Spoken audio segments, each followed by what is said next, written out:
എൻ്റെ പേര് അലീന. ഞാൻ എറണാകുളം ജില്ലയിലെ നെട്ടൂർ എന്ന ദേശത്തു നിന്നാണ് വരുന്നത്. ഞാൻ ഉടമ്പടി എടുക്കാനുള്ള കാരണം എൻ്റെ ഭർത്താവിന് വേണ്ടിയിട്ടായിരുന്നു. ഞാൻ കൃപാസന മാതാവിനെക്കുറിച്ച് കേട്ടിട്ടുണ്ട്, ഇവിടെ വന്നിട്ടുണ്ട്. പക്ഷേ എനിക്ക് വിശ്വാസം അത്ര പോരായിരുന്നു. മാതാവിനോടുള്ള ഇവിടുത്തെ ഉടമ്പടി പ്രവർത്തനങ്ങളോട് എനിക്കത്ര താല്പര്യം ഉണ്ടായിരുന്നില്ല. കാരണം പത്രം കൊടുക്കണമെന്നൊന്നും എനിക്കിഷ്ടമല്ലായിരുന്നു. മറ്റുള്ളവരെന്ത് വിചാരിക്കും എന്നൊക്കെ ഞാൻ വിചാരിച്ചുകൊണ്ടിട്ടാണ് ഞാൻ പത്രമൊക്കെ കൊടുക്കണതും പിന്നെ ജോലി സ്ഥലത്തും സോഷ്യൽ മീഡിയ വഴി അറിഞ്ഞതൊക്കെ മാതാവിനെക്കുറിച്ച് ഞാൻ മോശമായിട്ട് തന്നെയായിരുന്നു. പിന്നെ എനിക്ക് ഈ ഉടമ്പടി എടുക്കാനായിട്ടുള്ള മെയിൻ കാരണം എന്ന് പറയുന്നത്, ഞാനിവിടെ ഉടമ്പടി എടുത്തത് തന്നെ ജനുവരി 2024 26 ഞാനിവിടെ ഉടമ്പടി എടുക്കുന്നത്. ഉടമ്പടി എടുക്കാനായിട്ട് സാഹചര്യം, എൻ്റെ ഭർത്താവിന് കുറച്ച് നാളുകളായി ഡിസംബർ മുതൽ പനിയും ശ്വാസം മുട്ടലൊക്കെ ആയിട്ട് അദ്ദേഹം ഭയങ്കരമായിട്ട് ബുദ്ധിമുട്ടിയിരുന്നു. ഹോസ്പിറ്റലിൽ പോയി കഴിഞ്ഞിട്ട് ജനറൽ ഹോസ്പിറ്റലായിരുന്നു ആദ്യമേ കാണിച്ചത് എറണാകുളത്ത്. അവിടെ നിന്നും ഡോക്ടർ എക്സ്റേ ഒക്കെ എടുത്ത് കുഴപ്പമില്ല, ആൻറ്റിബയോട്ടിക്കിൻ്റെ മരുന്നും കാര്യങ്ങളൊക്കെ തന്നു. ഞങ്ങളത് കഴിച്ചു. പക്ഷേ ആൾക്കൊട്ടും കുറവില്ല. രാത്രിയൊക്കെ ഭയങ്കര ശ്വാസം മുട്ടലും, കിടന്നുറങ്ങാനൊന്നും പറ്റുന്നില്ല. പിന്നെ അതിന് ശേഷം ഒട്ടും പറ്റാണ്ടായി കഴിഞ്ഞപ്പോഴത്തേക്കും അദ്ദേഹത്തെ ജനുവരി 1 ജോലി സ്ഥലത്ത് നിന്നും MAJ ഹോസ്പിറ്റലിൽ കൊണ്ടുപോയി. അവിടെ നിന്നും അത്യാവശ്യം മരുന്നും നെബുലൈസേഷനൊക്കെ കൊടുത്ത് പിന്നെയും വീട്ടിലോട്ട് വന്നു. ഒട്ടും കുറവില്ലാണ്ടിരുന്നിട്ട് പിറ്റേ ദിവസം അപ്പച്ചനും അദ്ദേഹവുമായിട്ട് മെഡിക്കൽ ട്രസ്റ്റ് ഹോസ്പിറ്റലിൽ പോയി. അവിടെ ഡോക്ടറെ കണ്ടു, എക്സ്റേ എടുത്തു കഴിഞ്ഞപ്പോഴത്തേക്കും ഫ്ലൂയിഡ് മൊത്തം നിറഞ്ഞിരിക്കുകയാണ്. അങ്ങനെ അദ്ദേഹത്തെ വേഗം തന്നെ അഡ്മിറ്റ് ആക്കണമെന്ന് പറഞ്ഞു. ഞങ്ങൾ ESA ഉണ്ടായതുകൊണ്ട് തന്നെ ഞങ്ങൾ ESA ഹോസ്പിറ്റലിലോട്ടാണ് നേരെ പോയത്. ESA ഹോസ്പിറ്റലിൽ നിന്നും ഞങ്ങൾ റെഫർ ചെയ്തത് അമൃത ഹോസ്പിറ്റലിലോട്ടായിരുന്നു. അമൃതയിൽ ചെന്ന് ഒരാഴ്ചയാണ് ഞങ്ങൾ ICUയിൽ കിടന്നത്, കാഷ്വാലിറ്റിയിൽ. അവിടെ വെച്ചിട്ട് അവർക്ക് എന്താണ് രോഗമെന്ന് ആദ്യമേ പറഞ്ഞത് ന്യൂമോണിയ ആയിരിക്കുമെന്നാണ് പറഞ്ഞത്. ന്യൂമോണിയയുടെ ട്രീറ്റ്മെൻറ്റ് കാര്യങ്ങൾ സ്റ്റാർട്ട് ചെയ്തു. അതിൻ്റെ മരുന്ന് ഒരാഴ്ച കഴിച്ചതിന് ശേഷം ഞങ്ങളെ ഡിസ്ചാർജ് ചെയ്ത് വീട്ടിലോട്ട് വിട്ടു. പക്ഷേ വീട്ടിൽ വന്നതിന് ശേഷം അദ്ദേഹത്തിന് വലിയ മാറ്റങ്ങളൊന്നും ഉണ്ടായിരുന്നില്ല. പിന്നെയും ഞങ്ങൾ ചെക്കപ്പിനായിട്ട് അമൃത ഹോസ്പിറ്റലിൽ വന്നു കഴിഞ്ഞപ്പോഴത്തേക്കും പൾമോടെ ഡോക്ടർ കണ്ടു. ഡോക്ടർ പറഞ്ഞത് എത്രയും പെട്ടെന്ന് അഡ്മിറ്റ് ആകണം, ആൾക്ക് ഒട്ടും പറ്റുന്നില്ല, എക്സ്റേയിൽ ഒന്നും കൂടി ഫ്ലൂയിഡ് കൂടിയിട്ടുണ്ട്, എത്രയും പെട്ടെന്ന് നമുക്ക് ഒന്നും കൂടി അത് കുത്തിയെടുത്ത് കളയണമെന്ന് പറഞ്ഞു. അങ്ങനെ ഞങ്ങൾ വീണ്ടും ESA പോയി. ESA ത്രൂ തന്നെ ഇവിടെ അഡ്മിറ്റായി കഴിഞ്ഞപ്പോഴത്തേക്കും ഫ്ലൂയിഡൊക്കെ എടുത്തു, ട്രീറ്റ്മെൻറ്റ് സ്റ്റാർട്ട് ചെയ്തതിന് ശേഷം അറിയുന്നത് ഇദ്ദേഹത്തിൻ്റെ ബ്ലഡിൽ എന്തോ വേരിയേഷൻ ഉണ്ട്, എത്രയും പെട്ടെന്ന് നമുക്കൊരു ബോൺമാരോ ചെയ്തു നോക്കാമെന്ന് പറഞ്ഞു. ബോൺമാരോ ചെയ്തപ്പോഴാണ് അറിയുന്നത് അദ്ദേഹത്തിന് AML എന്ന് പറയും, ബ്ലഡ് ക്യാൻസർ ആയിരുന്നു. ആ സമയത്ത് ഞങ്ങൾ അറിഞ്ഞു കഴിഞ്ഞപ്പോൾ എന്ത് ചെയ്യണമെന്നറിയില്ല. ഞാനൊരു നിമിഷം തകർന്നു പോയി. എന്ത് ചെയ്യണം, ആരോട് പറയണം? കാരണം ആ സമയത്ത് ഞാൻ മാത്രമേ അദ്ദേഹത്തിൻ്റെ കൂടെ ഉണ്ടായിരുന്നുള്ളൂ. ഡോക്ടർ എന്നോടായിരുന്നു കാര്യം പറഞ്ഞത്. ഡോക്ടർ എന്നോട് പറഞ്ഞപ്പോൾ ഞാൻ ഒരക്ഷരം മിണ്ടിയില്ല. ഞാൻ ആകെ തകർന്നു പോയി. എന്താ പറയേണ്ടതെന്ന് എനിക്കറിയില്ല. ഡോക്ടർ എന്നിട്ട് വേറൊരു ഡോക്ടറെയും കൂടി കൊണ്ടുവന്നിട്ട് എൻ്റെ അടുത്ത് വന്നിട്ട് പറയിച്ചു. എനിക്ക് മനസ്സിലായില്ലെന്ന് വിചാരിച്ചിട്ടാണെന്ന് തോന്നുന്നു. പിന്നെ എന്നോട് പറഞ്ഞു കാര്യം. എന്നിട്ട് ഞാനൊന്നും മിണ്ടിയില്ല. കുറച്ച് കഴിഞ്ഞ് ഡോക്ടർ പോയി കഴിഞ്ഞപ്പോഴത്തേക്കും ഞാൻ ഭയങ്കര കരച്ചിലും കാര്യങ്ങളൊക്കെ ആയിരുന്നു. അത് കഴിഞ്ഞപ്പോഴാണ് ഞാൻ എൻ്റെ ചേട്ടനെ വിളിച്ച് കാര്യം പറഞ്ഞു. ഞാൻ ഹസ്ബൻഡിനോട് ആ സമയത്ത് ഞാനൊന്നും പറഞ്ഞില്ല. അദ്ദേഹത്തിനോട് പറഞ്ഞത് ഡോക്ടർ തന്നെയായിരുന്നു നേരിട്ട് വന്നിട്ട് പറഞ്ഞത്. ആ സമയത്ത് ഇദ്ദേഹം എങ്ങനെ പ്രതികരിക്കുമെന്നുള്ളതായിരുന്നു എൻ്റെ ഏറ്റവും വലിയ വിഷമം. പക്ഷേ നല്ല രീതിയിൽ തന്നെ ഇദ്ദേഹം അത് അക്സെപ്റ്റ് ചെയ്തു. പിന്നെ ഞാനിത് ഉടമ്പടി എടുക്കാൻ അത് കഴിഞ്ഞിട്ടാണ് തീരുമാനിച്ചത്. ഇദ്ദേഹത്തെ ഇങ്ങനെയാണെന്ന് അറിഞ്ഞിട്ടാണ് ഞാൻ ഉടമ്പടി എടുക്കാനായിട്ട് ഇവിടെ വരുന്നത്. ഇവിടെ വന്നപ്പോഴത്തേക്കും ഞാൻ മാതാവിനോട് പറഞ്ഞത് 1 മാസത്തിനുള്ളിൽ തന്നെ എനിക്കതിനുള്ള ഒരു വഴി അമ്മ കാണിച്ചു തന്നെ ഒന്ന് പ്രാർത്ഥിച്ചിട്ടാണ് ഞാനിവിടെ വന്നത്. അതുപോലെ തന്നെ ഞാനിവിടെ വന്ന് ഹസ്ബൻഡ് ഓൾറെഡി ഹോസ്പിറ്റലിൽ അഡ്മിറ്റ് ആയതുകൊണ്ട് തന്നെ അദ്ദേഹത്തിന് വരാൻ പറ്റില്ലായിരുന്നു. അദ്ദേഹത്തിൻ്റെ ഒരു ഫോട്ടോ ഞാൻ കൊണ്ടുവന്നിട്ടുണ്ടായിരുന്നു. ഇവിടെ ഉടമ്പടി എടുത്തതിന് ശേഷം അച്ഛനെ കാണുവാനുള്ള ചീട്ട് കിട്ടി. ആ ചീട്ട് കാണിച്ച് അച്ഛനെ ഞാൻ ഫോട്ടോ കാണിച്ച് കൈവെപ്പ് വെഞ്ചിരിപ്പ് നടത്തി. അച്ഛൻ എനിക്കൊരു മാതാവിൻ്റെ ഒരു വെഞ്ചിരിച്ചൊരു കാശുരൂപം തന്നിട്ടുണ്ടായിരുന്നു. ആ കാശുരൂപമായിട്ട് ഞാൻ പിറ്റേ ദിവസം ഹസ്ബൻഡിൻ്റെ കൈ കൊടുക്കാൻ പറ്റിയ സിറ്റുവേഷൻ ആയിരുന്നില്ല. അദ്ദേഹം MICUവിലായിരുന്നു. ഞാൻ അദ്ദേഹത്തിൻ്റെ കഴുത്തിൽ വിശ്വാസപ്രമാണം ചൊല്ലി ഞാൻ അദ്ദേഹത്തിൻ്റെ കഴുത്തിൽ ഇട്ട് കൊടുത്തു. പിന്നെ പെട്ടെന്ന് തന്നെ അദ്ദേഹത്തിന് മാറ്റങ്ങൾ സംഭവിച്ചു. കാരണം കീമോതെറാപ്പി ഓൾറെഡി സ്റ്റാർട്ട് ചെയ്തിട്ടുണ്ടായിരുന്നു. ആളുടെ നില ഭയങ്കരമായിട്ടും മോശമായ രീതിയിലായിരുന്നു. പിന്നെ മാതാവിനോട് ഞാൻ കരഞ്ഞ് പ്രാർത്ഥിച്ചതിൻ്റെ ഫലമായിട്ട് മാതാവിൻ്റെ കൂടെ സഞ്ചരിച്ച് വന്നായിരുന്നു. അതെനിക്ക് അനുഭവിച്ചറിയാനും പറ്റി. കാരണം എനിക്ക് നല്ലൊരു കോൺഫിഡൻറ്റ് മാതാവ് തന്നു. ആ സമയത്ത് ആരാണെങ്കിലും തകർന്നു പോകുന്നൊരു നിമിഷമായിരുന്നു. പക്ഷേ എനിക്കത് സഹിക്കാനും അതിനെ കൺട്രോൾ ചെയ്ത് പോകാനും മുന്നോട്ട് പോകാനും മാതാവ് എന്നെ അനുഗ്രഹിച്ചു. അതിൻ്റെ ഫലമായിട്ട് തന്നെ എന്താ പറയുന്നത്, അദ്ദേഹത്തിന് കീമോതെറാപ്പി MICയിലൊക്കെ കഴിഞ്ഞിട്ട് ഇൻഫെക്ഷൻ കാര്യങ്ങളൊക്കെ ആവുന്നത് കാരണം വേഗം തന്നെ ഐസൊലേഷൻ റൂമിലോട്ട് മാറ്റിയിരുന്നു. ഐസൊലേഷൻ റൂമിൽ നിന്ന് അദ്ദേഹത്തിന് ട്രീറ്റ്മെൻറ്റ് കാര്യങ്ങളൊക്കെ കൊടുത്തു. അവിടെ നിന്ന് ഭക്ഷണമൊന്നും കഴിക്കാൻ പറ്റുന്നുണ്ടായിരുന്നില്ല ആ സമയത്ത്. അച്ഛൻ ഇവിടെ നിന്ന് വന്ന നമ്മുടെ ഉടമ്പടിയുടെ വെഞ്ചരിച്ച ഉപ്പും അതുപോലെ തന്നെ തൈലവും ഇതുമായിരുന്നു ഞാൻ കൂടുതലായിട്ട് യൂസ് ചെയ്തുകൊണ്ടിരുന്നത്. അദ്ദേഹത്തിന് ഭക്ഷണത്തിൽ ഞാൻ വെഞ്ചരിച്ച ഉപ്പ് ഞാൻ ഇട്ട് കൊടുത്തിട്ട് ആ ഭക്ഷണമാണ് അദ്ദേഹത്തിന് വിശ്വാസ പ്രമാണം ചൊല്ലി കൊടുത്തേണ്ടിരുന്നത്. ഒപ്പം തന്നെ അച്ഛൻ്റെ ധ്യാനം വെച്ച് കൊടുക്കുമായിരുന്നു യൂട്യൂബിൽ. അപ്പോൾ അത് കണ്ടു കഴിയുമ്പോഴത്തേക്ക് അദ്ദേഹം പയ്യെ ഭക്ഷണങ്ങൾ കഴിക്കാൻ തുടങ്ങി. പിന്നെ കൂടാതെ വയറിന് ഭയങ്കര അസ്വസ്ഥതയായിരുന്നു, ബുദ്ധിമുട്ടായിരുന്നു. അപ്പം ഞാൻ വേഗം തന്നെ വിശ്വാസ പ്രമാണം ചൊല്ലിയിട്ട് അദ്ദേഹത്തിന് വയറ്റിൽ ഞാൻ കുരിശ് വരച്ച് തൈലം പുരട്ടി കൊടുക്കുകയും ചെയ്തു. ഇത്രയും കാര്യങ്ങൾ കഴിഞ്ഞപ്പോൾ തന്നെ ആളൊന്ന് ബെറ്ററായിട്ട് വന്നു. പിന്നെ ഭക്ഷണമൊക്കെ മര്യാദയൊക്കെ കഴിക്കാൻ തുടങ്ങി. പിന്നെ ഇതിന് പുറമെ ഇദ്ദേഹത്തിന് ഫ്ലൂയിഡ് ഒന്നും കൂടി നിറഞ്ഞുകൊണ്ടിരുന്നേച്ചു. ഇടയ്ക്ക് വന്നിട്ട് ഫ്ലൂയിഡ് ഒന്നും കൂടി കുത്തിയെടുക്കണമെന്ന് പറഞ്ഞു. ഒരു 750 മില്ലി ഫ്ലൂയിഡാണ് എടുത്തത്. അതിൽ അവർക്കൊരു സംശയം തോന്നി, ഇനിയിപ്പോൾ ശ്വാസകോശത്തിലോ എല്ലാം ഇനി ഇത് സ്പ്രെഡ് ചെയ്തിട്ടുണ്ടോ എന്ന് അറിയാനായിട്ട്. ഓൾറെഡി 37% ബാസ്റ്റ് ചെയ്തിട്ടുണ്ടായിരുന്നു. അപ്പോൾ അതുകൊണ്ട് തന്നെ ഇത് വേറെ വല്ല ഭാഗത്തോട്ട് സ്പ്രെഡ് ചെയ്തിട്ടുണ്ടോ എന്ന് അറിയാൻ വേണ്ടിയിട്ട് ഓൾറെഡി അവർക്കൊരു സംശയം. അതുകൊണ്ടിട്ട് ഒന്നും കൂടി ചെക്കപ്പ് ചെയ്യണമെന്ന് പറഞ്ഞു. അത് പിന്നെയും ടെസ്റ്റിന് വിട്ടു. ഞാൻ മാതാവിനോട് പുറത്തിരുന്ന് കരഞ്ഞ് പ്രാർത്ഥിച്ചുകൊണ്ടിരിക്കണമായിരുന്നു വിശ്വാസ പ്രമാണം ചൊല്ലിയിട്ട്.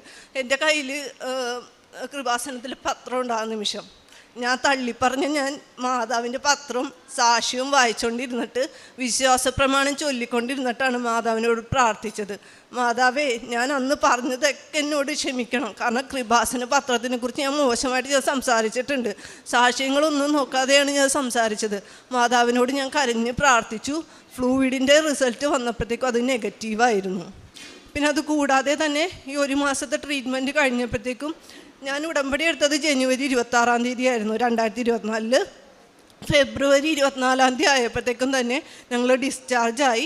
ബോൺമാരോ ടെസ്റ്റ് ചെയ്ത് കഴിഞ്ഞപ്പോഴത്തേക്കും അദ്ദേഹത്തിൻ്റെ റിസൾട്ട് നെഗറ്റീവായിരുന്നു. ബാക്കി ഞങ്ങളുടെ തൊട്ടടുത്തുള്ള ബെഡിലുള്ളവരുടെയൊക്കെ പിന്നെയും പോസിറ്റീവായിരുന്നപ്പോഴും എൻ്റെ ഭർത്താവിൻ്റെ നെഗറ്റീവായിരുന്നു. അതെൻ്റെ മാതാവ് എന്നെ അനുഗ്രഹിച്ചതാണ് അത്രയും. പിന്നെ അത് കൂടാതെ തന്നെ എൻ്റെ ജോലി സ്ഥലത്തും ഭയങ്കര ബുദ്ധിമുട്ടായിരുന്നു എനിക്ക്. ഇദ്ദേഹത്തിൻ്റെ കാര്യം പറയുകയാണെന്നുണ്ടെങ്കിൽ ഇദ്ദേഹത്തിന് ആ സമയത്ത് സൂയിസൈഡ് ചെയ്യാനൊക്കെ തോന്നിയിട്ടുണ്ടായിരുന്നു. അതെല്ലാം മാതാവ് മാറ്റിക്കൊടുത്തു. പിന്നെ കൂടാതെ ഹോസ്പിറ്റലിൽ അഡ്മിറ്റായി കിടന്ന സമയത്ത് എന്താ പറയുന്നത്, ഞാനുണ്ടായിരുന്നില്ല കൂടെ, എൻ്റെ ചേട്ടനായിരുന്നു. അപ്പോൾ ചേട്ടൻ ഉണ്ടായിരുന്ന സമയത്ത് രാത്രി SDP അതുപോലെ തന്നെ WBC കൗണ്ടൊക്കെ കുറയും. അപ്പോൾ അദ്ദേഹത്തിന് ബ്ലഡ് കാര്യങ്ങളൊക്കെ കയറ്റണമായിരുന്നു. രാത്രി 1:15 വരെയും ഇങ്ങനെ ഓരോരോ ട്രിപ്പ് പൊട്ടാസ്യം കാര്യങ്ങളൊക്കെ കയറ്റിക്കൊണ്ടിരിക്കും. ഏറ്റവും ലാസ്റ്റ് ബ്ലഡ് കയറ്റിക്കൊണ്ടിരിക്കുന്ന സമയത്ത് അദ്ദേഹത്തിന് എൻ്റെ ചേട്ടനും ഹസ്ബൻഡും ഉറങ്ങിപ്പോയി. അറിയാലോ, സ്വാഭാവികമായിട്ടും ബ്ലഡൊക്കെ കട്ടായി പോയി കഴിഞ്ഞാലും ട്രിപ്പ് തീർന്നു കഴിഞ്ഞാലും ഉണ്ടാകുന്ന ബുദ്ധിമുട്ടുകൾ കാര്യങ്ങൾ. അപ്പോൾ വേഗം തന്നെ ഹസ്ബൻഡ് എപ്പോഴും കൃപാസനത്തിലെ സാക്ഷ്യമൊക്കെ വായിച്ചു കഴിയുമ്പോഴത്തേക്കും ബെഡിൻ്റെ അരികിൽ തന്നെ മാതാവിൻ്റെ ഫോട്ടോ കാണുന്ന രീതിയിലാണ് കിടക്കണയുടെ സൈഡിൽ പത്രം വെക്കുകയുള്ളൂ. അദ്ദേഹം വേഗം തന്നെ കണ്ണടച്ചുറങ്ങിക്കൊണ്ടിരിക്കണേന്ന് പെട്ടെന്നൊരു ശബ്ദം കേട്ടെന്നാണ് പറഞ്ഞത്. ശബ്ദം കേട്ടത് ഇതാണ്, ഒരു സ്ത്രീയുടെ ശബ്ദമായിരുന്നു. ഇത് ശ്രദ്ധിക്കുന്നില്ലേ എന്നായിരുന്നു ചോദിച്ചത്. എൻ്റെ ഹസ്ബൻഡ് പെട്ടെന്ന് തന്നെ കണ്ണ് തുറന്ന് നോക്കിയപ്പോഴത്തേക്കും ലാസ്റ്റത്തെ ഡ്രോപ്പായിരുന്നു വീഴാനായിട്ടിരിക്കുന്നത്. അപ്പം തന്നെ വേഗം തന്നെ എൻ്റെ ചേട്ടനെ വിളിച്ചെഴുന്നേൽപ്പിക്കുകയും ചേട്ടൻ വേഗം തന്നെ സിസ്റ്ററെ വിളിക്കുകയും അത് വേഗം തന്നെ മാറ്റുകയും ചെയ്തു.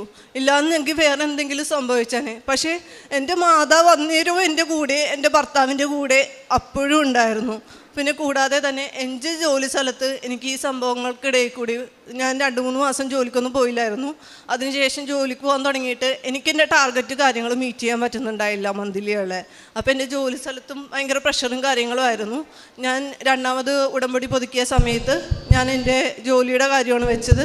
ജോലിയുടെ കാര്യം മാതാവിനെ ഉടമ്പടിയിൽ വെച്ച് കഴിഞ്ഞപ്പോഴത്തേക്കും അത് കഴിഞ്ഞിട്ടുള്ള 2 മാസം എനിക്കെൻ്റെ ടാർഗറ്റ് മീറ്റ് ചെയ്യാനായിട്ട് പറ്റി. അത് നല്ലൊരു അനുഗ്രഹമായിരുന്നു. കാരണം അത്രയും മാസം 3 മാസം ഞാൻ ഭയങ്കര സ്ട്രഗിൾ ചെയ്തുകൊണ്ടിരുന്നു വെച്ചു. പക്ഷെ അത് കഴിഞ്ഞിട്ടുള്ള 2 മാസം എനിക്കെൻ്റെ ടാർഗറ്റ് അച്ചീവ് ചെയ്യാനായിട്ട് പറ്റി. ഇത് മാതാവ് സാധിച്ചു തന്ന മറ്റൊരു അനുഗ്രഹമാണ് എനിക്ക്. പിന്നെ കൂടാതെ തന്നെ ഞാനൊരു ഹിന്ദുവാണ്. ഞങ്ങളുടെ ലവ് മാരേജ് ആയിരുന്നു. ആദ്യമൊന്നും എന്താ പറയുന്നത്, ഞാൻ ഒരു കല്യാണത്തിന് വേണ്ടി മാത്രമായിരുന്നു ഞാൻ ഈ ക്രിസ്തീയ ജീവിതം തിരഞ്ഞെടുത്തത്. പക്ഷേ ഇപ്പോൾ അങ്ങനെയല്ല. എൻ്റെ ഈശോയും മാതാവും കഴിഞ്ഞിട്ട് എനിക്ക് മറ്റെന്തും ഉള്ളൂ. ഞാൻ ആദ്യമേ ഞായറാഴ്ചകളിലൊക്കെ എൻ്റെ ഫങ്ഷൻ കാര്യങ്ങളൊക്കെ ഉണ്ടെങ്കിൽ മാത്രമായിരുന്നു ഞാൻ അതിനാണ് ഇമ്പോർട്ടൻസ് കൊടുത്തോണ്ടിരുന്നത് വെച്ചത്. പള്ളി പോവുകയൊന്നും ചെയ്യില്ലായിരുന്നു. ഞാൻ അതിനുള്ള കാര്യങ്ങൾക്കാണ് ഇമ്പോർട്ടൻസ് കൊടുത്തിരുന്നത്. പിന്നെ ഞാൻ ഉടമ്പടി എടുത്തതിലൂടെ എൻ്റെ സ്വഭാവത്തിലാണെങ്കിലും അല്ലെങ്കിൽ എൻ്റെ പ്രാർത്ഥനാ ജീവിതത്തിലാണെങ്കിലും എനിക്ക് ഒരുപാട് മാറ്റം സംഭവിച്ചിട്ടുണ്ട്. ഇപ്പോൾ കുടുംബ പ്രാർത്ഥനയിലാണെന്നുണ്ടെങ്കിലും മുടങ്ങാതെ കുടുംബ പ്രാർത്ഥന ചൊല്ലുകയും അതുപോലെ തന്നെ ഞാൻ പറയുന്ന പോലെ ഈ പള്ളിയിലൊക്കെ പോവുകയാണെങ്കിലും മുടങ്ങാതെ ഞായറാഴ്ചകളിൽ പള്ളിയിലൊക്കെ പോവുകയും ചെയ്തു. പിന്നെ എൻ്റെ പ്രേക്ഷിത പ്രവർത്തനം എന്ന് പറയുന്നത് ഞാൻ പത്രം കൊടുക്കുന്നത് അമൃത ഹോസ്പിറ്റലിലെ എല്ലാ ക്യാൻസർ വാർഡുകളിലും ഓരോ രോഗികളുടെ അരികത്ത് എൻ്റെ ഭർത്താവിന് കിട്ടിയ അനുഗ്രഹമാണ് ഞാൻ സാക്ഷ്യമായിട്ട് പറഞ്ഞുകൊണ്ടിരുന്നു വെച്ചത്. അതുകൂടാതെ ഇപ്പോൾ ഞാൻ പറയുന്നത് കേട്ടിട്ട് പലരും ഇവിടെ വന്ന് ഉടമ്പടി എടുക്കുകയും ചെയ്തു. ഹിന്ദുക്കളുണ്ട്. അതുകൂടാതെ തന്നെ കോട്ടയത്തു നിന്നുള്ള പല ജാതിയിലുള്ളവർ വന്നും ഇവിടെ ഉടമ്പടി എടുക്കുകയും അവർക്ക് അതിൻ്റെ അനുഗ്രഹം കിട്ടുകയും ചെയ്തിട്ടുണ്ട്. അവരും സാക്ഷ്യം പറയാനായിട്ട് ഇവിടെ വന്നിട്ടുണ്ടായിരുന്നു. പിന്നെ എൻ്റെ കാരുണ്യ പ്രവൃത്തി എന്ന് പറയുന്നത് ഞാനിപ്പോൾ ഭക്ഷണങ്ങൾ പാവപ്പെട്ടവർക്ക് കൊടുക്കുകയും അതുകൂടാതെ തന്നെ ഞാൻ ചെയ്തുകൊണ്ടിരുന്ന വെച്ചത് ഈ അഗതി മന്ദിരങ്ങൾക്ക് പൈസ കൊടുക്കുകയും ചൈൽഡ് വെൽഫെയർ ഉണ്ട് 1 വയസ്സ് മുതൽ ഇപ്പോൾ 12 വയസ്സ് വരെ ഉള്ളവർക്ക് അവർക്കൊക്കെ എന്നാൽ കഴിയുന്ന എൻ്റെ സാലറിയിൽ നിന്ന് കിട്ടുന്ന പൈസ കൊടുത്തിട്ട് സഹായിക്കുകയാണ് ചെയ്തത്. നിയമാവർത്തന പുസ്തകം 32-ാം അധ്യായം 39-ാം തിരുവചനം അരുളി ചെയ്യുന്നു, ഇതാ ഞാനാണ്, ഞാൻ മാത്രമാണ് ദൈവം, ഞാനല്ലാതെ വേറെ ദൈവമില്ല, കൊല്ലുന്നതും ജീവിപ്പിക്കുന്നതും ഞാൻ, മുറിവേൽപ്പിക്കുന്നതും സുഖപ്പെടുത്തുന്നതും ഞാൻ തന്നെ. അലീന ജിമോൻ തൻ്റെ ജീവിത പങ്കാളിയുമായിട്ട് വന്ന് ജീവിത പങ്കാളിയെ ദൈവം സ്നേഹത്തോടെ കരുതലോടെ കാത്തു സംരക്ഷിച്ച് താൻ അല്പമൊക്കെ തൻ്റെ വിശ്വാസ ജീവിതത്തെ, അതായത് ഇതൊക്കെ എന്ത്, കൃപാസനം എന്ത് എന്നുള്ള ഒരവസ്ഥയിൽ താൻ ചിന്തിച്ചു പോയ നാളുകൾ, ആ നാളുകളെ ഓർത്തൊക്കെ ഇന്ന് ഈ മകൾ അമ്മയെ കൂടുതൽ സ്നേഹിക്കുന്ന മകളായിട്ട് മാറിയിരിക്കുന്നു എന്നാണ് സാക്ഷ്യത്തിൽ നമ്മോട് പങ്കുവയ്ക്കുമ്പോൾ നമുക്ക് മനസ്സിലാവുക. അങ്ങനെ എത്രയോ പേര് കൃപാസനം എന്തുകൊണ്ട് ഈ കൃപാസനത്തിൽ തന്നെ വരണം, ഇടവക പള്ളിയിലെങ്ങും മാതാവില്ലേ, അല്ലെങ്കിൽ മറ്റു പള്ളികളിൽ മാതാവില്ലേ, ഇതൊക്കെ ചോദിക്കുന്ന എത്രയോ മക്കൾ ഇവിടെ വന്ന് അവരെ ഉടമ്പടിയെടുത്ത് ഈ മാതാവിലൂടെ മാത്രം തങ്ങൾക്ക് കിട്ടിയ കൃപകളെ ഇവിടെ പങ്കുവയ്ക്കുന്നുണ്ട്. അങ്ങനെ തൻ്റെ ഹസ്ബൻഡിൻ്റെ രോഗസൗഖ്യം എന്തെല്ലാമാണ്, ഏതെല്ലാം അവസ്ഥകളിലൂടെ കടന്നുപോയി, നമുക്കതിൻ്റെ ഏറ്റവും അവസാനത്തെ അന്തിമമായ ഫലമെന്ന് നാം പ്രതീക്ഷിക്കുന്നത് ദൈവത്തിൽ നിന്നുള്ള സൗഖ്യമാണ്. ബ്ലഡ് ക്യാൻസർ രോഗം അത് നെഗറ്റീവായി എന്നുള്ള റിപ്പോർട്ട് അത് ഡോക്ടേഴ്സ് പറയുന്നു. അങ്ങനെ തൻ്റെ ഹസ്ബൻഡ് കടന്നുപോയ ഓരോ അവസ്ഥകളിൽ, ആ അവസ്ഥകളിൽ നിന്നൊക്കെ എങ്ങനെയാണ് നേർച്ച വസ്തുക്കളിലൂടെ മാത്രം ഈ മകന് സൗഖ്യം ലഭിച്ചത്, മാനസികമായിട്ടും ശാരീരികമായിട്ടും തളർന്നു പോയ മകനെ എങ്ങനെയാണ് കോൺഫിഡൻസ്, അതായത് ഒരു ആത്മധൈര്യം തനിക്ക് തന്നെ ഉണ്ടായി. തൻ്റെ ജോലി മേഖലകളിൽ ഹസ്ബൻഡ് ഇങ്ങനെയൊക്കെ രോഗാവസ്ഥകളിലൂടെ കടന്നു പോകുമ്പോഴും അതൊന്നും തന്നെ ബാധിക്കുന്ന ഒരു പ്രശ്നമായിട്ട് തനിക്ക് തോന്നിയില്ല, ഹസ്ബൻഡിനും ധൈര്യം കൊടുക്കുവാനായിട്ട് തനിക്ക് കഴിഞ്ഞു. ഇതൊക്കെ ഉടമ്പടിയുടെ മാത്രം ഉടനടി പരിഹാര മാർഗങ്ങളാണ്, അനുഭവങ്ങളാണ്. അതുകൊണ്ട് തന്നെയാണ് 119:71 തിരുവചനങ്ങൾ അരുളി ചെയ്യുന്നുണ്ട്, ദുരിതങ്ങൾ എനിക്ക് ഉപകാരമായി, അവ മൂലം ഞാൻ അങ്ങയുടെ ചട്ടങ്ങൾ അഭ്യസിച്ചുവല്ലോ.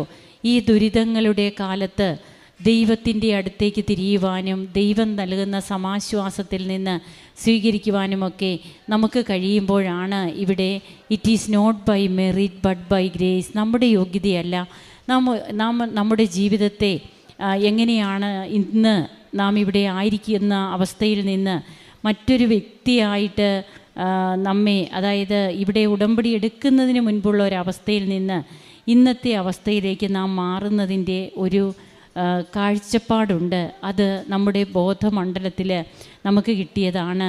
അങ്ങനെ ദൈവത്തെ മുഖാഭിമുഖം കണ്ട് സംസാരിച്ച് സ്നേഹിതനോടെന്ന പോലെ ദൈവം മോശയോട് സംസാരിച്ചു എന്ന് തിരുവചനം അരുളി ചെയ്യുമ്പോൾ ഇന്ന് ഓരോ മക്കളും തങ്ങളുടെ ജീവിതാനുഭവങ്ങളിലൂടെ ദൈവത്തെ തേടുകയാണ്, ദൈവത്തെ നേരിൽ കാണുകയാണ്. അങ്ങനെ ദൈവവുമായിട്ടുള്ള തങ്ങളുടെ ബന്ധത്തെ ഉറപ്പിക്കുന്ന ഉടമ്പടി ജീവിതം അത് തങ്ങളുടെ ജീവിതത്തിൻ്റെ ഒരു ഭാഗമായി മാറുന്നു. താൻ മൂലം ഇന്ന് എത്രയോ പേരിവിടെ വരുന്നു. തൻ്റെ അനുഭവ സാക്ഷ്യമെന്ന് പറയുന്നത്, അതായത് കൃപാസന പത്രം കൊടുത്തിട്ട് താൻ പറയുന്നത് തൻ്റെ സാക്ഷ്യം തന്നെയാണ്. അങ്ങനെ ഒത്തിരി പേരെ തനിക്ക് ഇങ്ങോട്ട് കൊണ്ടുവരുവാനൊക്കെ കഴിഞ്ഞു. ഈശോയ്ക്ക് വേണ്ടിയിട്ട് ചൂടോടെ ചുറുചുറുക്കോടെ ഇന്ന് ജോലി ചെയ്യുന്ന, ശുശ്രൂഷ ചെയ്യുന്ന എത്രയോ മക്കൾ ഇന്ന് കൃപാസനത്തിൻ്റെ സന്താനങ്ങളായിട്ട് മാറുന്നു. അങ്ങനെ കർത്താവിനെ ശുശ്രൂഷിക്കുന്നതിൽ താല്പര്യവും ഉടമ്പടി ജീവിതത്തിൽ പരിശുദ്ധ അമ്മയോടൊരു സ്നേഹം. ഈ അമ്മ ആരൊക്കെ തള്ളിപ്പറഞ്ഞാലും നമ്മെ തള്ളിപ്പറയാത്ത ദൈവത്തിൻ്റെ അമ്മയാണ്. ഈ അമ്മ ചോദിച്ചതൊക്കെ സ്വർഗം കൊടുത്തതാണ്. അതുകൊണ്ട് അമ്മ ചോദിക്കുന്നതൊക്കെ സ്വർഗത്തിന് കൊടുക്കാതിരിക്കാൻ പറ്റില്ല. അങ്ങനെയാണ് അമ്മ കൃപാസനത്തിലെ അമ്മയുടെ അടുത്ത് വന്ന് എന്തുകൊണ്ട് പ്രാർത്ഥിക്കണമെന്ന് ചോദിച്ചാൽ അതിനുത്തരം അമ്മ സ്വർഗം തുറന്ന് ഇവിടെ ഇറങ്ങി വന്നതാണ്. അതിന് കാരണം ബഹുമാനപ്പെട്ട VP ജോസഫ് അച്ഛൻ്റെ ത്യാഗപൂർണമായ ജീവിതം ഒന്ന് മാത്രമാണ്. അതുപോലെ ഈ ആലയത്തിൽ നിന്ന് എത്രയോ വർഷങ്ങളായിട്ട് ഈ ആലയത്തിലൂടെ ഉയർന്നുകൊണ്ടിരിക്കുന്ന ജപമാല മണികൾ അതിങ്ങനെ ഒരു ഗോവണി പോലെ സ്വർഗത്തിലെത്തിയിരിക്കുകയാണ്. ഇതിൻ്റെ ഓരോ ചവിട്ടുപടികളിലാണ് നാം ഓരോരുത്തരും കയറി പോകുന്നത്. ഈ ചവിട്ടുപടികൾ നമ്മെ എത്തിക്കുന്നത് നിത്യജീവിതത്തിലേക്കാണ്. അതാണ് സ്വർഗത്തിൻ്റെ കരുതലായിട്ട് അമ്മ നമുക്ക് നൽകുന്നത്. നമുക്ക് കരങ്ങളടിച്ച് ഈശോയ്ക്കും അമ്മയ്ക്കും നന്ദി പറയാം, ദൈവത്തെ മഹത്വപ്പെടുത്താം. യേശുവേ നന്ദി, യേശുവേ സ്തുതി, യേശുവേ ആരാധന. അത്യപൂർവ ദൈവാനുഭവങ്ങൾ ഇനി നിങ്ങൾക്കും സ്വന്തം. ഈ യൂട്യൂബ് ചാനൽ ഇതുവരെ സബ്സ്ക്രൈബ് ചെയ്തിട്ടില്ലെങ്കിൽ ഇപ്പോൾ തന്നെ സബ്സ്ക്രൈബ് ചെയ്യുക. ഈ വീഡിയോ ഇപ്പോൾ തന്നെ നിങ്ങളുടെ സുഹൃത്തുക്കൾക്ക് ഷെയർ ചെയ്തുകൊണ്ട് കർത്താവിൻ്റെ പ്രേക്ഷിതരാകുക.